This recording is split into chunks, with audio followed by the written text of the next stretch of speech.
Duality isn't just a concept. It's the ultimate life hack. Master it and you'll thrive in abundance or scarcity. Duality isn't that difficult when we realize the power in holding two opposing ideas at once. Each day brings us fresh opportunities to reveal how engaged we are with where we're at and how okay we are with whatever life's given us here and now. You see, our senses are the gatekeepers of reality, categorizing every input into two primal buckets: pleasure and pain. Life is a tapestry of opposites, male and female, sun and moon, light and dark, good and evil. Duality isn't just another self-help buzzword. It's the hidden source code of reality. And I'm about to show you how to hack it. The basics often get overlooked, but they're the foundation of transformation. So let's start there. We need duality in our lives. Duality is the grindstone that sharpens our existence. It's the engine of personal growth, propelling us forward through the roller coaster of life's lessons. It's something to be trusted as necessary for growth. The errors we commit, how others commit errors against us, where accidents become catalysts, reshaping our path and redefining our journey. Perpetual bliss sounds great, but it's a productivity killer. Here's why. Have you considered enlightenment and what it looks like? Imagine a world where everyone operated on Eckhart Tolle's frequency. It sounds peaceful, right?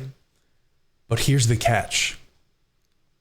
Eckhart Tolle, an average 29-year-old German man, suffered by overthinking and was shrouded in self-judgment until one day a crack happened in his consciousness.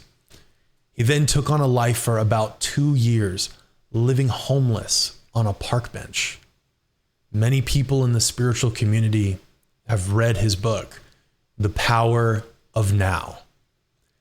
I read this in college and had my own personal awakening experience. But here's the honest truth. Eckhart's high-frequency bliss state isn't built for the nitty-gritty modern world of business. He's not wired to be a CEO, juggling the chaos of managing expectations, negotiating wages, hiring, firing, and being responsible for generating profits. If we all lived purely in Eckhart's advanced state of mind, we'd have peace in abundance, but progress would grind to a halt. There would be peace, a lot of it here, but things wouldn't get accomplished at the rate it does today. So here's the dark side of civilization.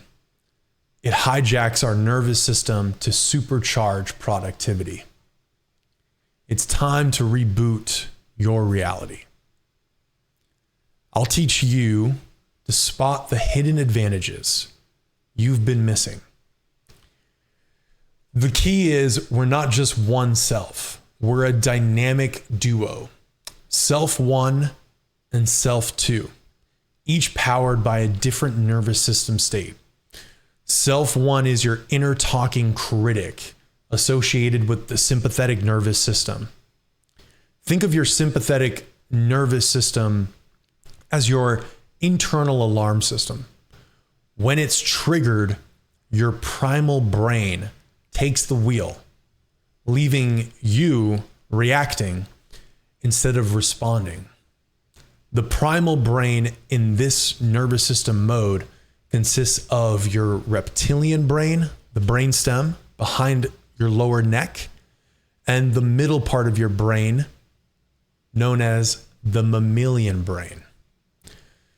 You see, self one is like a mental fog that clouds our internal world, filled with an endless stream of self-talk, self-judgment, and overthinking. When our thinking gets the best of us, we can shut down. Like when you go out to a social gathering and are not feeling at your best. The inner mind chatter with yourself about why you shouldn't go up to that person, or imagining what you would probably say if you did go up to them.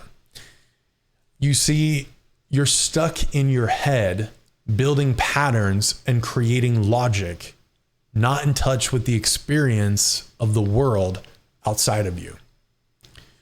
You're not just thinking, you're drowning in thought, trapped in a mental inventory that never balances.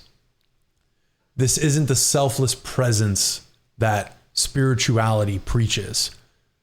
It's the opposite, a chaotic mental circus. Our minds are judgment machines, constantly evaluating our surroundings. In today's society, these mental maps shape our reality more than ever. So here's the kicker. These mental gymnastics have built our world. They've fueled incredible feats of engineering and connect us globally. But living solely in self one is like viewing life through a cracked lens. You lose touch with your heart, intuition, and the raw power of presence. Other people can sense self one energy from a mile away. It's static, edgy, rigid, a nervous energy that screams, I'm stuck in my head. Now, meet self two, the yang to self one's yin. Picture someone with self two as their dominant energy system. They move like water, fluid, relaxed, tensionless. Their personality radiates harmony, peace, and patience. But don't mistake self two for some utopian state. It's not better, it's different. It's another lens to view the world through. In self two, abundance is everywhere. Satisfaction isn't a distant goal. It's right here, right now. Social interactions, effortless. Your words carry no weight, no burden. You're cool with or without anything. This energy is magnetic. You taste like someone that's free with themselves. Once you balance this within yourself, people will be drawn to you like moths to a flame. Thankfully, we can observe our inner world and discover the warning signs that we're slipping into self one. Judgment is the ultimate self one trigger. When your inner judge activates, you're lighting up your mind like a Christmas tree with labels, opinions of what should or shouldn't be.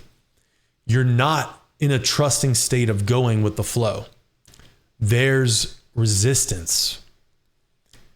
This type of awareness is useful in some circumstances to draw up plans for a trip, to rehearse your chess moves, or build a software product. However, the judge in free-flowing moments throughout your day can ruin the joy that comes from letting things be as they are and being present to the moment to perceive something new. You see, tension is another cue to watch out for that shifts you from your self two to self one.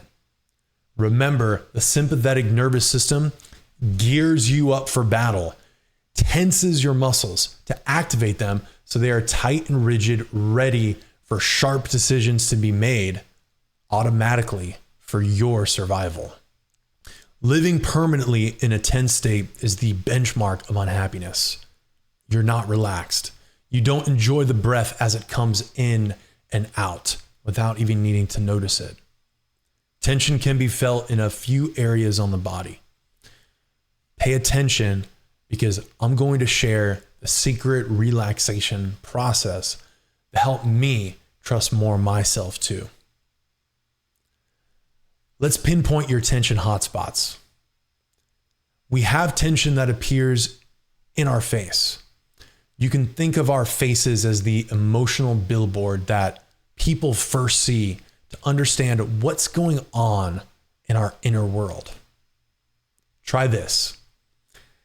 Smile right now. Notice what it feels like. Try smiling and feel your cheeks pull the sides of your mouth up. Notice that gentle tug of tension that shows a bright smile. Perfect. Now release it and let it go. Next, we can have tension in our eyes, the windows to your soul. Now open your eyes larger than normal, straining them, and you're probably looking crazy right now. Release them and lower your eyes so that the eyelids get really dim and relaxed. Perfect. That's the sweet spot. Now release and let go. For the tension release cocktail, let's combine the two. Now try smiling, and as you smile, open your eyes really wide. Release them both. Feel this extreme display of tension, pushing yourself and the feeling of releasing that tension. You can play around with different sequences, but essentially face stretching can be good for some people who have never tried this form of face yoga. Notice how your face feels. As I did this, I can feel my cheeks more relaxed, my eyes resting at their level in a comfortable state. There's many more states of stretching the face that you can do. One that's fun and more of a total face stretch is to try to completely look to the left with your entire face, and then look to the right.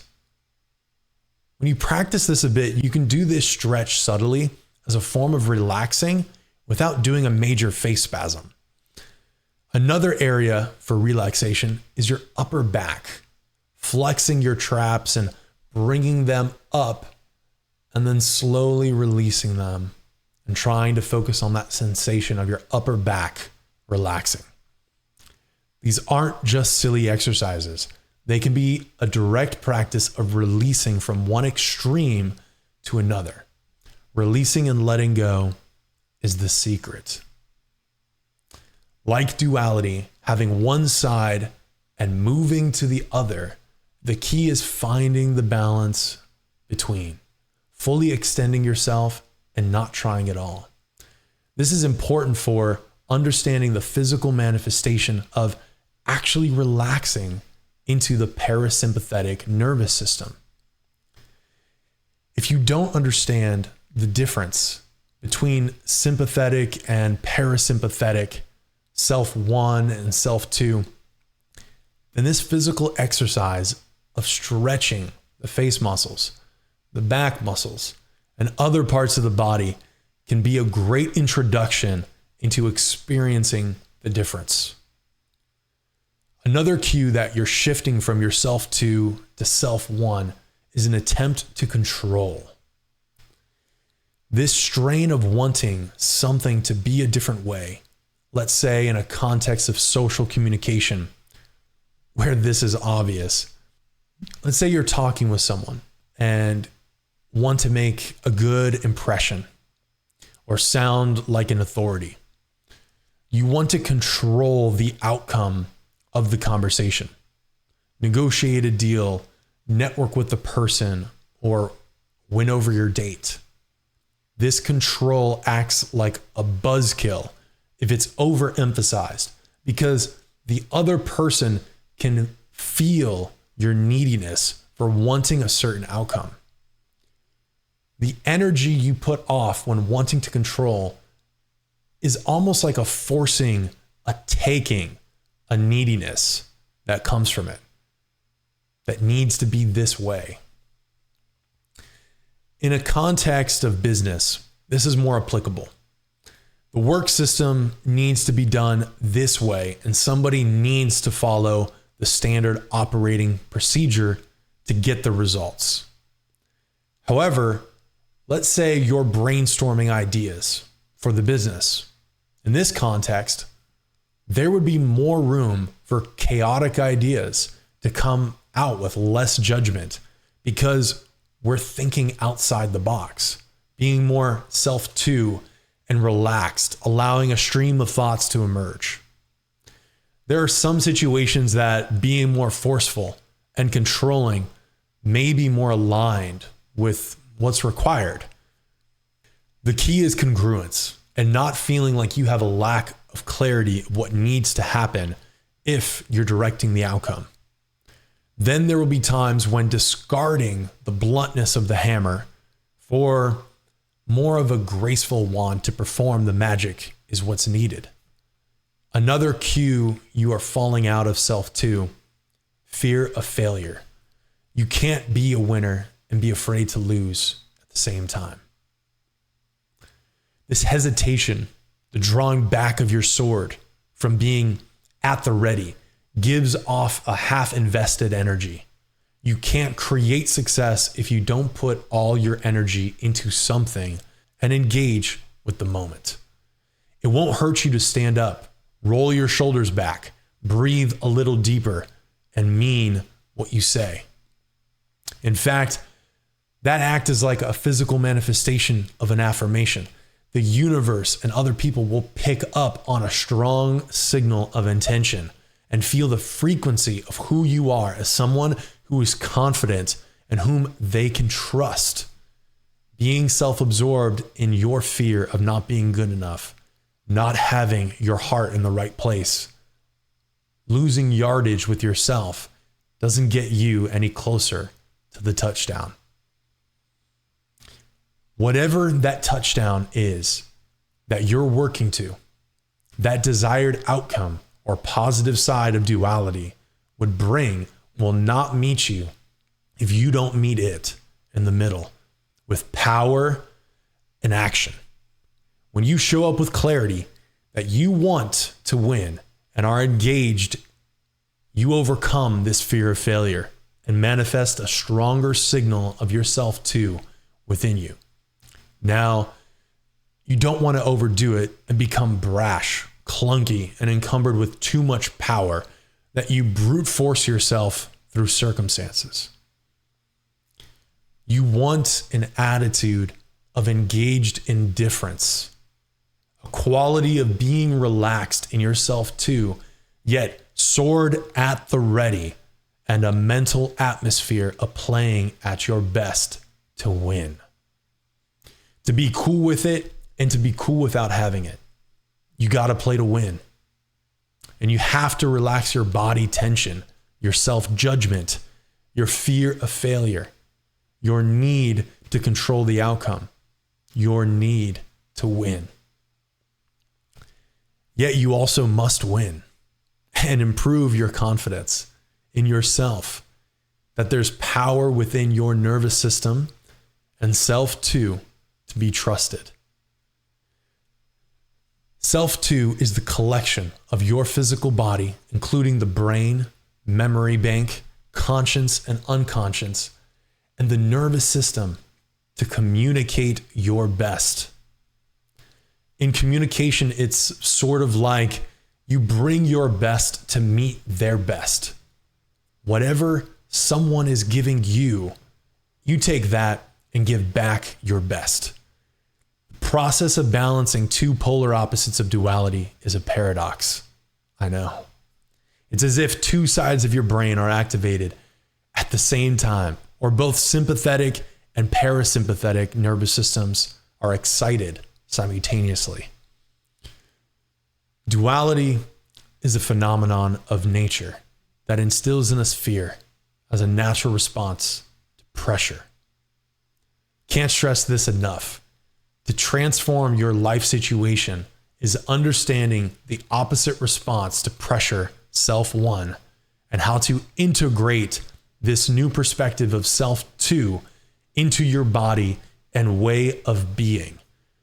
That's my goal with this message, is to open up your perspective to what's really going on within your mind, body, and communication within yourself and with others. You can gradually release more stiffness, transforming the energy that manifests itself in self-doubt, fear, and tension. And instead, directing that potential towards giving energy that manifests in readiness, integration, and confidence that shines outward.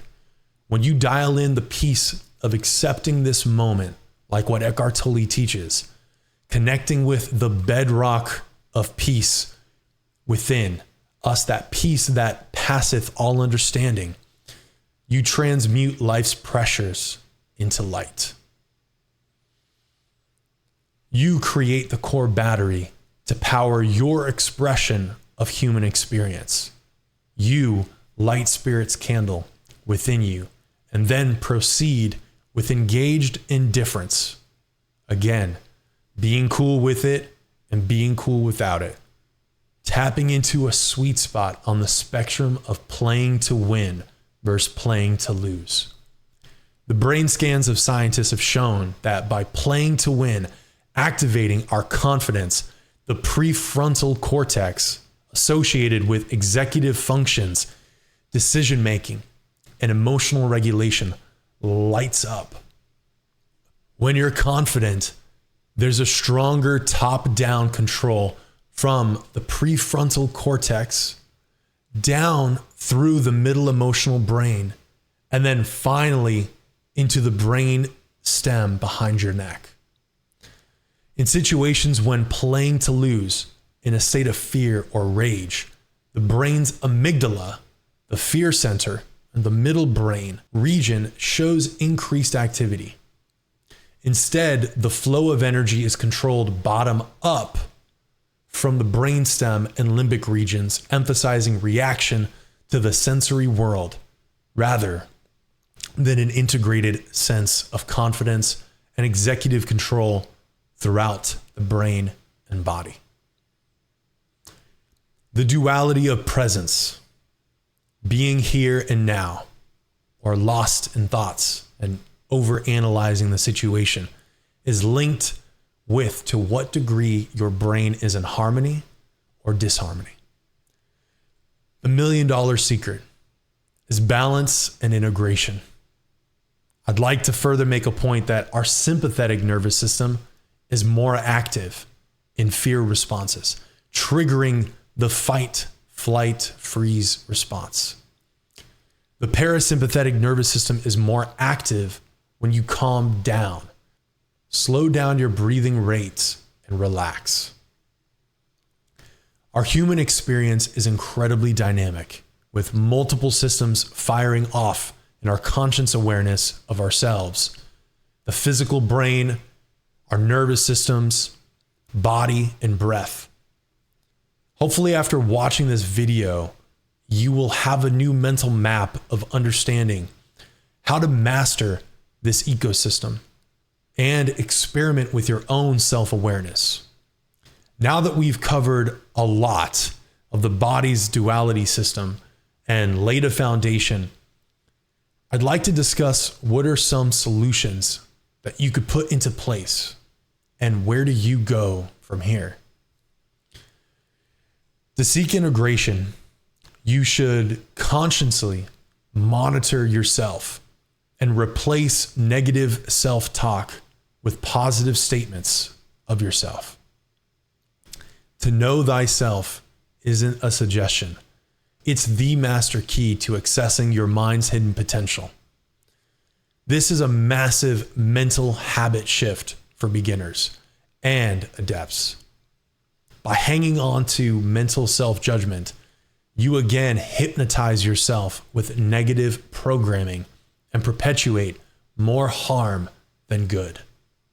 When you worry, you suffer twice. Think on your feet and tune in with how your frequency is sounding. Proactively choose to grow and lean into the qualities that make you stronger and more confident in yourself, while being in harmony with self-acceptance and trusting. Meditation isn't just a luxury. It's the bedrock that aligns your mental circuitry and nervous system, whether you're a rookie or a Zen master. Mastering your breath is the gateway to changing your identity.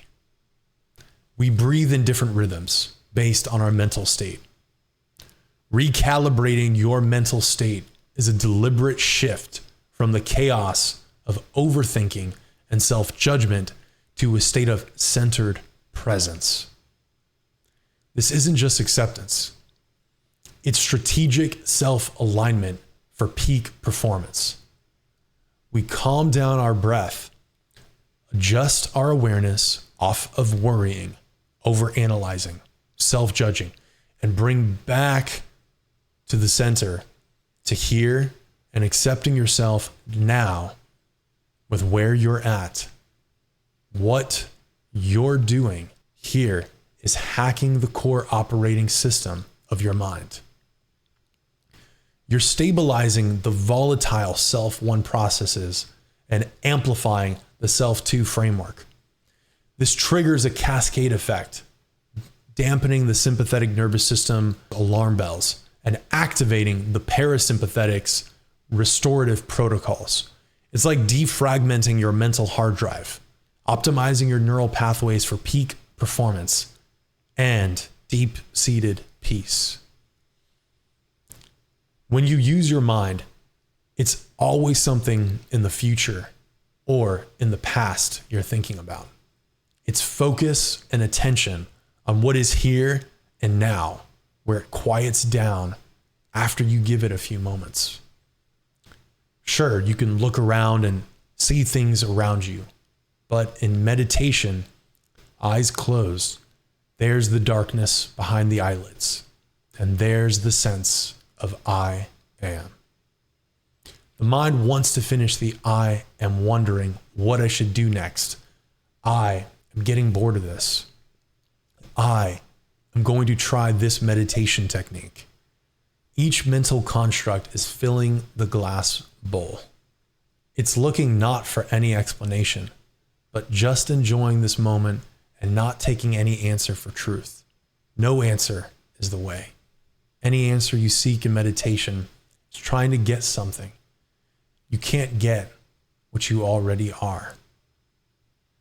It's a part of letting go. Then by not wanting to know the brain's answer, not wanting to get the meditation goal, not wanting to be somewhere else, not wanting, just accepting is the way. It's amazing when you can let go how the light fills the room. There comes a time for techniques, but one that I've discovered that works for me is this. Don't try to change or get an answer. Relax, observe, and position your mind in an anti-answer state. There is no answer you want or need. Anything it provides you is not it. No matter what, it does not have the answer. Ultimately, the answer is already you. I'll give you a moment to let that sink in.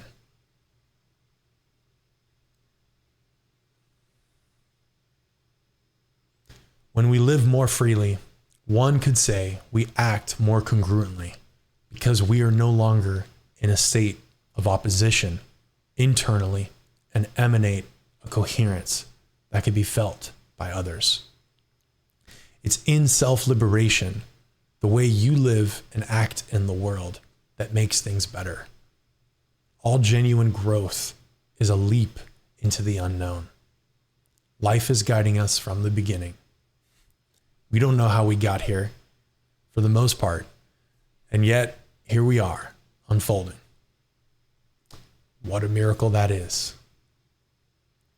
In trusting life and believing in yourself, God will move things for you as you accomplish goals and take action for the joy of taking action. results will come because that's a universal law. By engaging, being cool with it or without it, doing the action for the sake of taking action, creating for the end purpose to create, engaging for the end purpose to engage, to try for the end purpose is your trying. Results will come. Let go of the expectation, yet at the same time, play to win. Duality is such a paradox. Holding the opposites in mind and being okay with what is. The secret is the less seriously you take yourself, the more at ease people will feel around you. The less seriously you need the outcome, yet still take action to getting it, the more aligned it will happen. You see, there's a balance. Our identity is fluid. The duality in our lives, the outcomes, our communication skills, the ebb and flow of wins and failures, pleasure and pain we experience is all an art. We don't load up into our bodies with this perfected, and that's okay. Heck, you didn't create yourself. You just showed up somehow. Here's the truth. You're here to decode your unique reality matrix and align your current self with your potential self. It's not about finding yourself. It's about creating yourself. Life is an immersive experience happening in 4K resolution right before your eyes. Expect turbulence and smooth sailing in equal measure. A great quote by Aristotle Onassis: "We must free ourselves of the hope that the sea will ever rest. We must learn to sail in high winds." This contrast isn't random. It's the optimal conditions for peak personal development. Embrace it. We decipher the messages of the soul when we grow. We get into the right state of mind by controlling our energy, balancing our internal focus with what the world is giving us. Tune into your heart's frequency. It's broadcasting your life's mission 24/7. Most people are too busy with the noise to listen. But you're different. You're going to lock onto that signal and pursue it relentlessly. Here's another key. It's not about the destination. It's about becoming the person who can reach that destination. Every small win is a level up, a piece of evidence that you're evolving. Don't just collect these wins. Celebrate them. Use them as mental reminders to propel you forward. Each victory, no matter how small, is proof that you're aligning with your true self. Remember, success isn't a straight line. It's a series of small wins compounded over time. Stack enough of these, and suddenly, you're not just tracing your dreams, you're living them. This isn't just personal development. It's life optimization at its core. Are you ready to turn up the volume on your heart's desires and start this journey? The first small win is waiting for you. Go get it. Focus on the wins. Results are your reality check. They're the scoreboard of your life's game. But here's the twist. Failures aren't game over. They're bonus levels. They're where the real experience is earned. Integrate them. Going all in isn't a choice. It's the only way to play. Holding back is just slow motion self-sabotage. You're either growing or dying. Choose growth. Being your best self isn't some feel-good mantra. It's a strategic imperative. In a world of infinite noise, authenticity is your ultimate differentiator. Integrating your total personality isn't about self-help. It's about self-declaration. Every facet of who you are is a potential leverage point, even the parts you'd rather hide. They're untapped resources. Learn to weaponize them. Not doing this isn't just suboptimal, it's existential malpractice. You're leaving your potential on the table, letting your unique edge rust. In the game of life, that's the ultimate L. This isn't about self-improvement. It's about becoming the architect of your own evolution. Are you ready to take the helm, or are you content to drift? The choice is yours.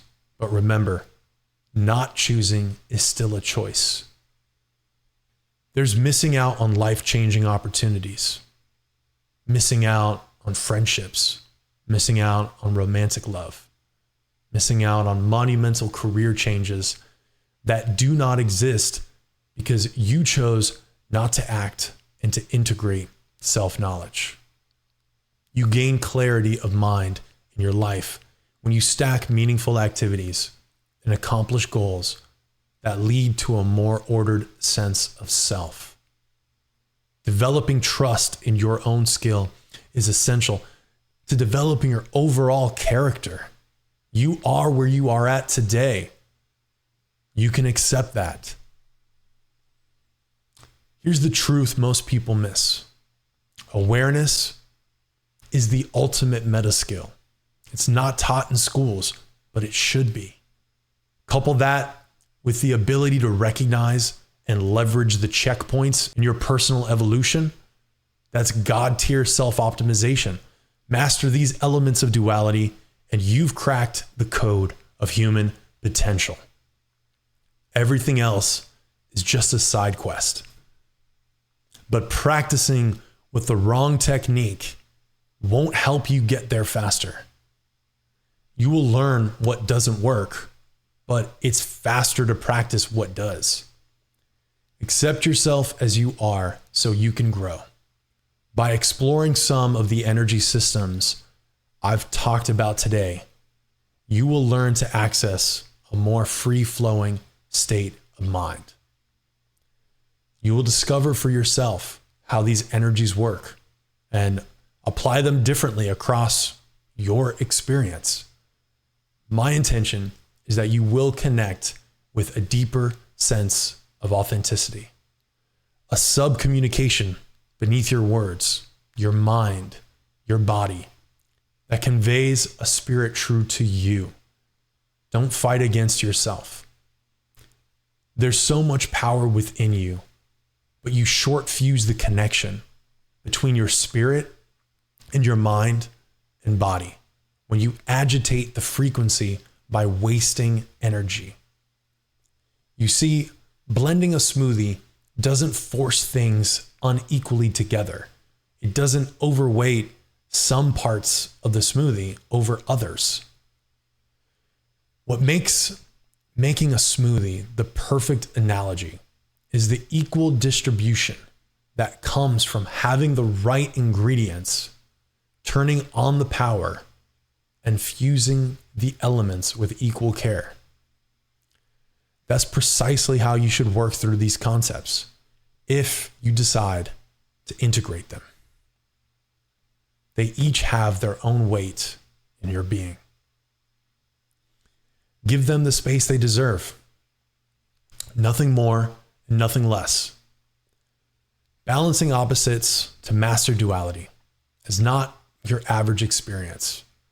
We don't see masters at play demonstrating this often. Crowds pay lots of money to witness it live. The performance of someone that can perfectly express this balance while under the social pressure of a full stadium. Remember, there's nothing different in you than what's in them. They've just chosen over time to blend certain aspects of duality into their psyche. Memorized behaviors, making unconscious incompetence, unconscious competence. You see the final product of what someone took years in the making to complete. I I want to briefly explain the time it takes to integrate these concepts. You won't get it right at first, and that's okay. I'm here to help explain this and simplify this. I actually wish somebody would have done this for me a long time ago. In fact, I'm still learning this, but there's no math PhD required, just a willingness to learn and patience. There's what's called a mastery loop that new knowledge must go through in order for your body to process effectively the nuances of the performance. When you intercept your baseline of experience with a new practice, you must understand that at first you won't be that great at it. That's okay, because we all start somewhere. Making mistakes at first is because you don't even really know what to do. Your mind might be picking up this new idea to try. The first stage is called unconscious incompetence, where you don't know really how to do something, and your subconscious automatic behavior won't be of much help because it's had no training. Let me use the example of boxing. If you try to throw a jab, then right hook for the very first time, you probably will look rigid in front of the mirror and off balance. Having your feet in the right position must be learned. Managing the balance of your weight as you throw the first jab, adjusting your response to throwing the next right hook. As you try this out a few times, you'll move into the next stage. The second stage is conscious incompetence. Our talking mind and nervous system is becoming aware, I'm not that great at this. The way you are moving is too rigid. You're not using the proper technique the instructor is showing you. Or you're self-judging yourself that you see what it should look like, just don't quite have it yet. This is the natural way to learn something. What I've talked about throughout this video is the duality of being good or sucking at something is directly linked with how you approach the process. The approach to the process is directly linked to the blocks your mind comes up with that pull you out of self too. It's when you clear up your energy field, the thoughts, emotions about the process, introduce relaxation combined with engaged focus and being cool with doing it right and cool messing it up. Then you are primed to move through these stages of learning optimally. The third stage is conscious competence. You fluidly practice now several times the footwork, the jab with the right combination, the way to deliver a powerful hook. Gaining clarity on the process, you now might experience a click where mentally you get the flow of the parts.